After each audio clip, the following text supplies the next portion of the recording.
તો હાલો મિત્રો, તમારા બધાનું સ્વાગત છે ગુજુઈ અને રસોઈમાં. તો આજે આપણે બનાવવાનું છે વાલોળનું શાક. જોવો મિત્રો, વાલોળનું શાક. અને જો આપણે હું તમને એક વસ્તુ કહું, આને ઘડી કાંઈ મેકી દઉં. જો મિત્રો, હવે આપણે કપાસ થઈ નાખ્યો છે એટલે આપણે બહુ બીજી હતા, એટલે વિડીયો નહોતા આવતા. કેમ કે કપાસ થઈ અમે પછી હાંટિયું હોરી, એના કારણે અમે બહુ બીજી હતા. તો હાલો હવે એ બધું સાઈડમાં રાખીને આપણે વાલોળનું શાક બનાવવામાં કામ ચાલુ કરીએ. હાલો મિત્રો, બધાની પેલા મિત્રો આપણે ટમેટાને મોળી લેવું, કેમ કે બધા શાકમાં ટમેટું તો મિત્રો લા જવાબ હોય છે, એટલે ટમેટાને તો ભૂલવું જ નહીં. આપણે બને ત્યાં લગન ભૂલવાનું નહીં આપણે ટમેટાને.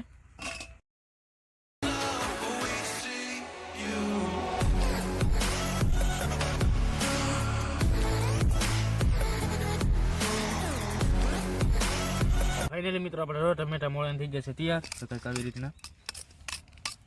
અને હવે આપણે રીંગણાને મોળવાનું છે, તો રીંગણું મોળી લઈએ.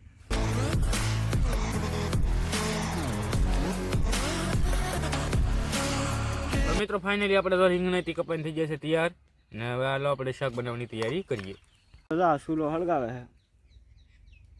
જો મિત્રો, એક વારમાં હળગી જાય તો ભડાકા બોલાવી દેજો મિત્રો.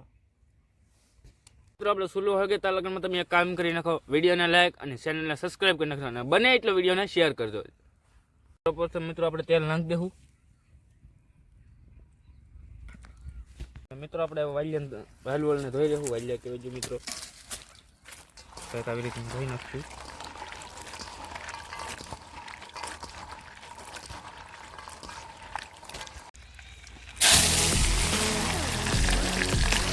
મિત્રો આપણે વાલિયા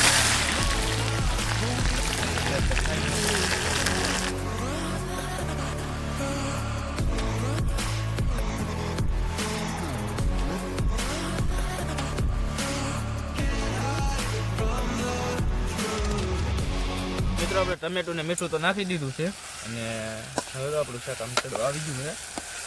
હવે મિત્રો આમાં શું નાખવાનું ખબર? મરચું ને આદુ હળદર. હાલો તો આપણે મિત્રો આપણે એનો પેસ્ટ તૈયાર કરી લઈએ. હવે તો આપણે રીંગણાને નાખી દઈએ.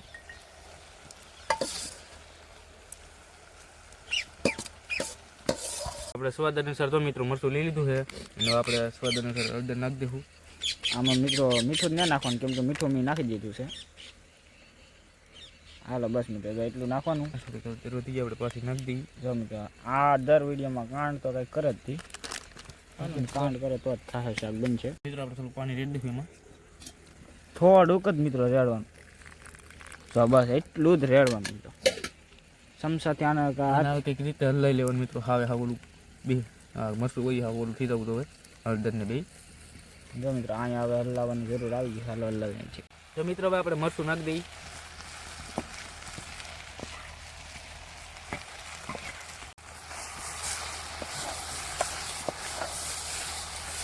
પાણી નાખી દઈએ આપણે,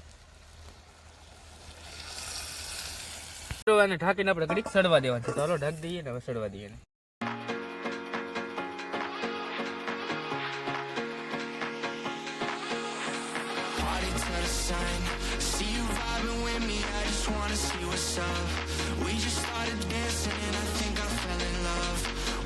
મિત્રો આપણું શાક આવું બની ગયું છે, તૈયાર થઈ ગયું છે. જો મિત્રો, તો મિત્રો કંઈક આવું બની થઈ ગયું છે ત્યાં. તમને હરખું દેખાય નહીં, ધવડ આવે ને, પણ જો રેડી લાગે મિત્રો શાક.